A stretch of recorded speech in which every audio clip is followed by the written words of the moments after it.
तुम बिना किसी हथियार या सहारे के एक टाइगर के सामने जा रहे हो? सभी लोगों ने मेरे मास्टर से पूछा। Hello scholars, welcome back to my channel Unleash with English. I hope Unleash with English पे आपने a tiger comes to town का फर्स्ट पार्ट ज़रूर देख लिया होगा। आइए आज सेकंड पार्ट की वीडियो देखते हैं। इस कहानी के पहले भाग में हमने देखा था कि कैसे एक टाइगर के टाउन में आ जाने से लोगों का सुकून छिन जाता है, सब कुछ अस्त व्यस्त हो जाता है, लोग डर के इधर उधर भागने लगते हैं। हालांकि टाइगर किसी को कोई नुकसान पहुंचाने का इरादा नहीं रखता था, फिर भी लोग घबराकर इधर उधर छुप गए, खुद को कमरों में बंद कर लिया। बिना किसी कारण डर जाना और उसी डर के बहकावे में आकर उल्टे सीधे रास्ते निकालना, ऐसी ही सिचुएशन हमने पिछले जो लेसन है एक स्नेक बाइट उसमें भी देखी थी, जहां राजा के दादा दादी भी ऐसी ही बिना पूरी बात जाने बौखलाकर इधर उधर भागने लगे थे। आइए अब इस कहानी का दूसरा भाग देखते हैं। अभी तक की कहानी में हमने ये देखा है कि टाइगर को हेडमास्टर के ऑफिस में लॉक कर दिया गया है और पूरा स्टाफ और टाइगर का मास्टर उस रूम के बाहर खड़े होकर बहस कर रहे हैं। बाहर चल रही बहस के दौरान मैंने अपनी नींद पूरी कर ली थी।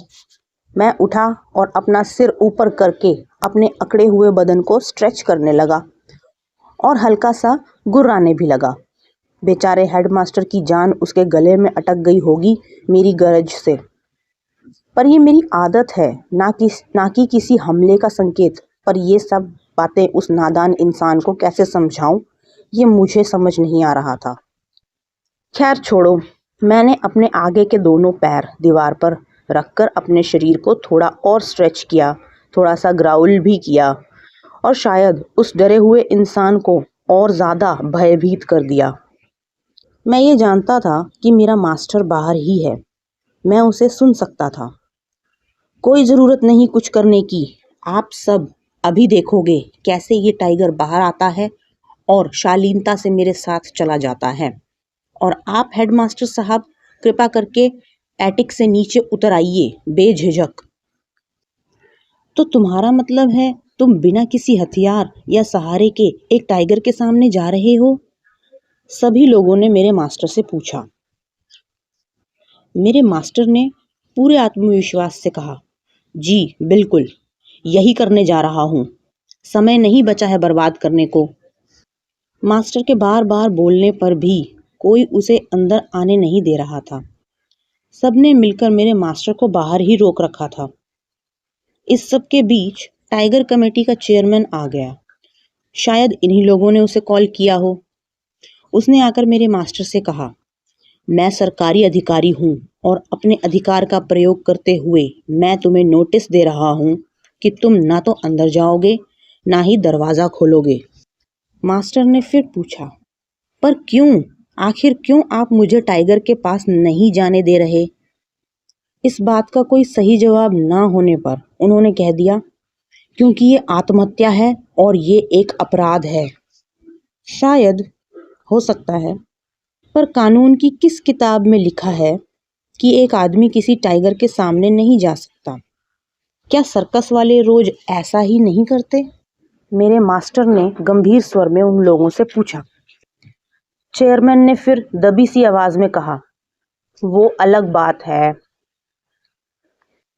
मेरे मास्टर ने फिर एक बार गुहार लगाई, मैं टाइगर को काबू कर सकता हूँ, यही मेरी विशेषता है, और फिर ये जिंदगी मेरी है और मैं ही इसे खतरे में डाल रहा हूँ। आपको क्या आपत्ति है? मेरे मास्टर की बात सुनकर चेयरमैन काफी हैरान और दुविधा में था।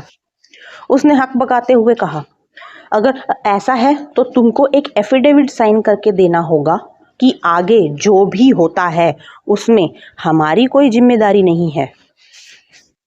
तुम्हें ये लिख कर देना होगा कि हमारे मना करने के बावजूद भी तुम उस टाइगर के सामने गए और इस पूरी घटना में हमारी कोई गलती नहीं है। मेरे मास्टर ने बड़े ही निश्चिंत स्वर में कहा, ठीक है, मुझे एक कागज़ दीजिए और बताइए क्या लिखना है। तुरंत ही मजिस्ट्रेट ने एक कागज मेरे मास्टर की ओर बढ़ा दिया और मास्टर ने चेयरमैन के शब्दों को फटाफट उस कागज पर लिख डाला और साइन करने के साथ साथ एक लाइन और लिख डाली। मैं ये सब लिख रहा हूँ सिर्फ आपका मान रखने के लिए, क्योंकि आप न्याय का पालन करना सिखा रहे हैं। हालांकि मैं बता दूं कि आप बिना कारण ही इस अधिकार का प्रयोग कर रहे हैं। जैसे ही मास्टर ने कागज चेयरमैन के हाथ में थमाया, वो चीख उठा, रुको, रुक जाओ, मुझे बताओ आखिर तुमने ये क्या लिखा है। वही जो आपने कहा, मास्टर ने जवाब दिया। हाँ, पर ऐसी भाषा में जो हम समझ ही ना सकें। नहीं नहीं, हम इसे स्वीकार नहीं कर सकते। समझ नहीं सकते? मास्टर ने कहा, ये संस्कृत में है। इस भाषा में हमारे वेद पुराण लिखे हुए हैं।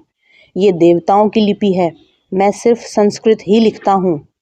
वैसे तो मैं 10 अलग अलग भाषाएं जानता हूँ, जापानीज भी। और इतना कहते ही मेरे मास्टर ने आगे बढ़कर दरवाजे का ताला खोल दिया। आओ चलते हैं, मेरे मास्टर ने मुझसे कहा। तो अब तुम ये समझ चुके होंगे कि इंसान इतना आडंबर सिर्फ खुद को ऊंचा दिखाने के लिए ही करता है।